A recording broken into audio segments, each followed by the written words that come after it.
Panukalang pagbabawal po ng gadget sa eskwelahan na napag-usapan po natin kanina, inihain ni Senador Win Gatchalian.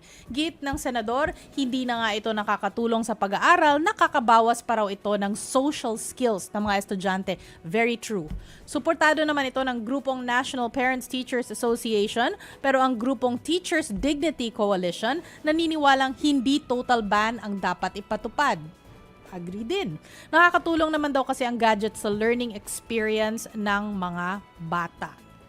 Okay. Or baka naging open tayo din sa idea kasi nauso yung online learning no dahil sa pandemic. Yes. Tsaka mas madali sa kanila yung research din sa ganyan. O sa bagay. Oo. Buti pa sila may Google. Isang Google O, di ba? Tayo, book of Library. knowledge.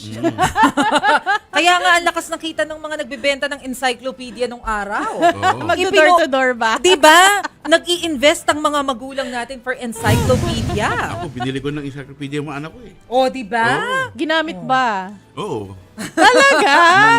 Galing. Yung picture lang pinapanood.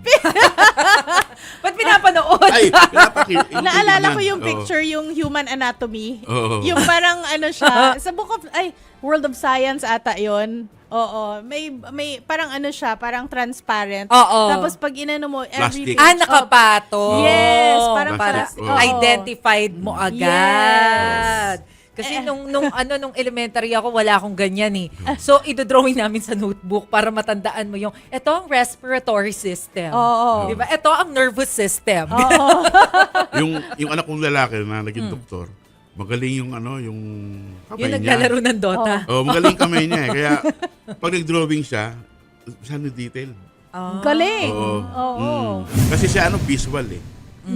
Oo. Bongga. Alam yan ng mga nanonood sa atin dahil kadalasan hindi Gen Z.